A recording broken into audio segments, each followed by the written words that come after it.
Hello viewers, আজকে শুধু তারাই আমার সাথে থাকুন যারা ভ্রমণ পিপাসু এবং ইতিহাসের তলানি জানতে ইচ্ছুক। আজকে আমি চলে এসেছি সোনারগাঁয়ে জমিদারদের ভিতর থেকে, যে বাড়িতে এখনও তাদের বংশধররা বসবাস করছে এবং ধরে রেখেছে তাদের পিতৃভূমিকে। হ্যাঁ, চলে এসেছি সোনারগাঁয়ের পুরনো এক জমিদার বাড়ির ইতিহাস জানতে।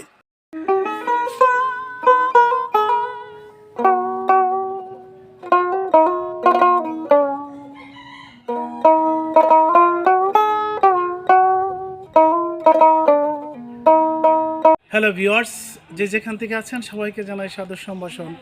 আজকে আমি আপনাদেরকে সোনারগাঁয়ের এমন একটি বাড়িতে নিয়ে আসছি যেটা হচ্ছে দেশভাগের আগে যারা হিন্দু, যে আমাদের 64 সালে রায়ট হয়েছে, এখান থেকে যারা হিন্দুরা চলে গেছিলেন, এর মধ্যে সোনারগাঁয়ে আমরা বিভিন্ন স্থাপনা কিন্তু আমরা খেয়াল করি।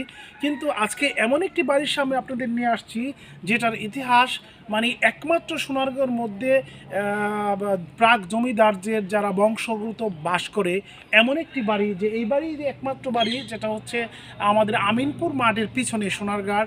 এবং এই বাড়িতে আপনার এলাকাতে অসিত স্যারদের বাড়ি বললে সবাই চিনে, কিন্তু এই বাড়িটাই একমাত্র স্থিতিশীল আছে, যেটার উত্তরাধিকার মালিকানা এখনও তাদের যেই বংশ পরিক্রমায় চলে আসছে, ওনারা এখনও বসবাস করে।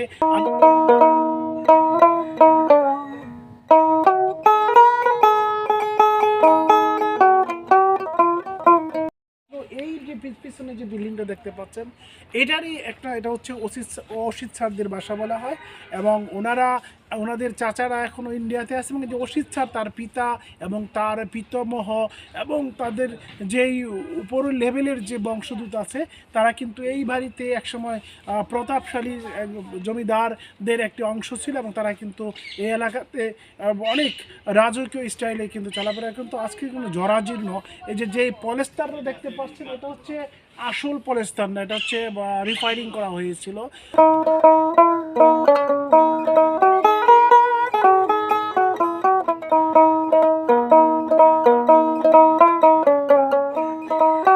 ভিউয়ার্স, আমি এখন এই বাড়িটার ঠিক পেছন সাইডে অবস্থান করছি।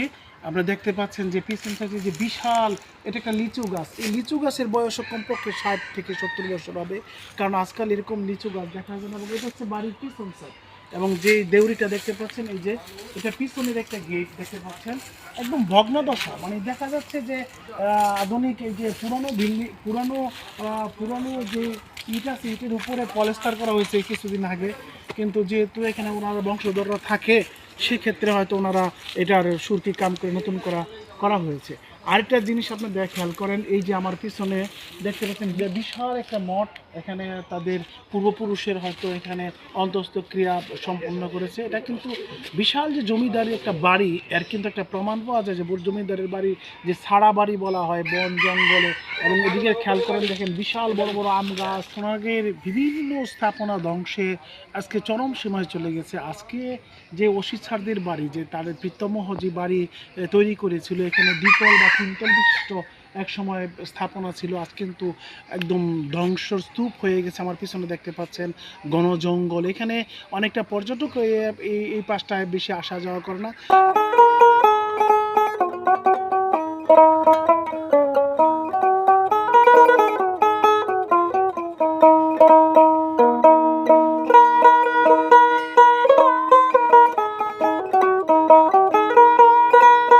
তো হ্যালো ভিউয়ার্স, আজকে আমরা যেই সোনারগাঁ দেখতে বা আমরা পানাম নগরী দেখতে অনেকেই ঘুরতে আসি, সারা পৃথিবী থেকে এখানে আসে এবং আমরা পর্যটকরা ঘুরি। কিন্তু আসলে এমন কিছু বিষয় থেকে যায় যেগুলো পর্যটকরা সন্ধান পায় না। যেমন আমি সোনারগাঁর ছেলে হিসাবেও কিন্তু আজকে আমি এই যে অসিত স্যারদের যে বাড়িটা, এবং আমি যে ঘাটে বসে আছি এখন, এটা একটা শান বাঁধানো ঘাট।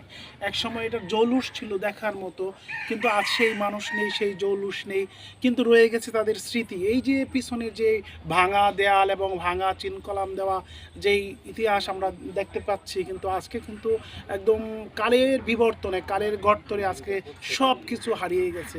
মানুষ একসময় পূরণ হয়ে যায়, বিল্ডিং পূরণ হয়ে যায়, একটা সভ্যতার পরিসমাপ্তি হয়। কিন্তু শেষ কথা হচ্ছে যে আসলে স্মৃতি মানুষকে অনেক দূর পর্যন্ত নিয়ে যায়। তো আমরা যেখানেই আসলে আমরা ঘুরতে যাই, ইতিহাস এবং ঐতিহ্য জানার জন্য। আসলে আমাদের সব বিষয়গুলো আমরা সোনারগাঁ যারা আছি তারাই অনেক সময় অনেক বিষয়গুলো আমরা জানি না। তো আজকে এমন একটা বাড়িতে ঘুরলাম, আমার কাছে খুবই এক্সাইটেড লাগছে। আমি জানি না আপনাদের কাছে কী মনে হচ্ছে, তবে এমন ভালো ভিডিও পাওয়ার জন্য আমাদের সাথে থাকবেন। আজকে এ পর্যন্তই, আবারও দেখা হবে নতুন এপিসোডে। আল্লাহ হাফিজ।